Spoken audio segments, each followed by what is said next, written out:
Shalom saudaraku yang terkasih di dalam nama Tuhan Yesus Kristus. Selamat pagi dan salam sejahtera untuk saudara dimanapun saudara berada. Selamat berjumpa kembali dalam program Renungan dan Doa pagi hari ini. Kiranya damai sejahtera dan sukacita dari Tuhan selalu menaungi kita semua. Sebelum masuk ke dalam firman Tuhan, marilah kita sama-sama berdoa supaya firman Tuhan dapat menuntun kehidupan kita sepanjang hari ini. Bapa kami yang di surga, Bapa yang bertahta di dalam kerajaan sorga. Terima kasih atas kasih karunia-Mu Tuhan yang memberikan kami nafas kehidupan sampai saat ini. Tuhan, sebentar kami akan mendengarkan firman-Mu. Biarlah firman yang akan kami dengar dapat tertanam di setiap hati kami. Berikan ketenangan pada kami Tuhan, supaya kami dapat duduk dengan tenang untuk membaca dan merenungkan firman-Mu. Berikan hati dan pemikiran yang terbuka di setiap kami, agar dapat mengerti apapun yang disampaikan oleh-Mu Tuhan. Jauhkan kami dari segala kuasa kegelapan yang ingin mengganggu kami, supaya kemuliaan Tuhan semakin ditinggikan. Firman-Mu adalah ya dan amin, yang dapat membawa kami ke dalam kedamaian. Inilah doa kami Tuhan, kami alasan doa ini hanya di dalam nama Tuhan Yesus Kristus. Amin. Saudaraku yang terkasih di dalam nama Tuhan Yesus Kristus, firman Tuhan hari ini berbicara tentang bagaimana mengalami mujizat dari Tuhan Yesus. Ayat Alkitab kita hari ini terambil dalam Lukas pasal 17 ayat 11 sampai ayat ke-19. Dalam perjalanannya ke Yerusalem, Yesus menyusur perbatasan Samaria dan Galilea.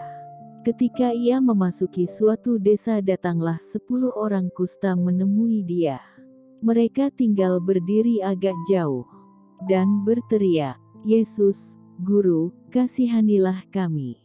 Lalu ia memandang mereka dan berkata, "Pergilah, perlihatkanlah dirimu kepada imam-imam."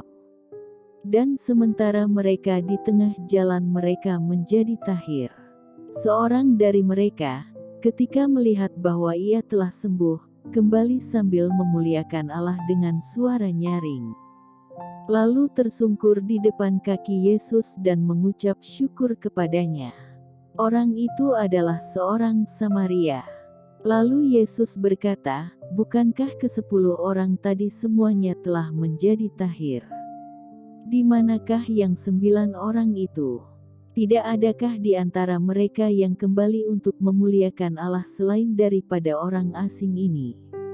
Lalu ia berkata kepada orang itu, "Berdirilah dan pergilah, imanmu telah menyelamatkan engkau." Di tengah beragam persoalan dan pergumulan tersebut, manusia berusaha untuk keluar dari semua masalah tersebut. Tetapi tidak sedikit juga yang menyerah dan putus asa, sehingga mereka mengambil keputusan untuk mengakhiri hidup mereka dengan cara bunuh diri. Banyak orang tidak mendapat kelepasan dari persoalan yang mereka hadapi, karena mereka hanya terpaku pada persoalannya. Maka yang timbul dalam hati adalah kebimbangan dan keragu-raguan. Bimbang atau ragu adalah lawan dari iman. Yakobus menegaskan bahwa orang yang bimbang takkan mendapatkan apa-apa dari Tuhan. Persoalan akan terselesaikan bila ada suatu tindakan, artinya kita harus bertindak dengan iman, melakukan apa yang Tuhan perintahkan. Sebab iman tanpa perbuatan pada hakikatnya adalah mati. Dicontohkan kisah 10 orang kusta yang menjadi tahir, setelah mereka bertindak menurut apa yang Tuhan perintahkan. Mereka tidak terpaku pada sakit yang dialaminya. Kalau mereka mengasihani diri sendiri dan merasa bahwa sakitnya takkan bisa disembuhkan, maka kesembuhan tidak akan terjadi. Ketika ke-10 orang kusta berteriak kepada Tuhan dan memohon belas kasihan-Nya, Tuhan tidak langsung menumpangkan tangannya dan menjamah sakit mereka, tetapi Ia justru memberikan suatu perintah kepada mereka. "Pergilah, perlihatkanlah dirimu kepada imam-imam," padahal secara kasat mata tubuh mereka masih sakit. Ini merupakan ujian iman bagi mereka, dan bila saat itu ke-10 orang kusta tersebut tidak melakukan apa yang Tuhan perintahkan, pasti tidak akan ada pentahiran. Kemudian, meski masih dalam kondisi sakit, mereka taat melakukan apa yang Tuhan perintahkan, yaitu pergi memperlihatkan diri kepada imam-imam, dan ketika mereka taat, sesuatu terjadi, sementara mereka di tengah jalan mereka menjadi tahir. Mungkin saat ini saudara sedang bergumul dengan masalah. Tidak ada yang mustahil bagi Tuhan. Jangan pasif dan berpangku tangan saja merenungi nasib. Bangunlah iman, iman membuat segala sesuatu yang tidak mungkin menjadi mungkin, menciptakan yang tidak ada menjadi ada. Tidak perlu mendengarkan suara-suara sumbang yang tidak berhenti mengintimidasi kita. Tetapi dengarkan saja firman Tuhan dan lakukan. Ketaatan adalah pintu gerbang menuju kepada pemulihan dan mujizat.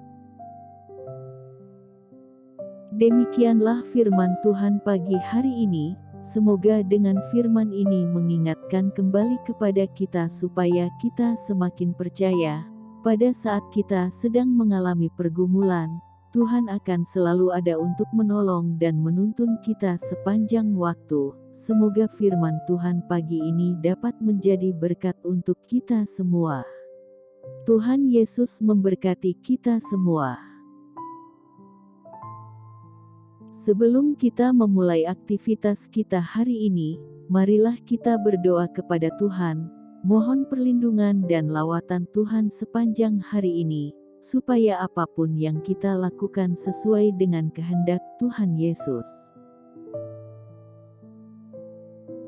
Bapa kami yang di sorga, Bapa yang kami puji dan kami permuliakan di dalam nama Tuhan Yesus Kristus.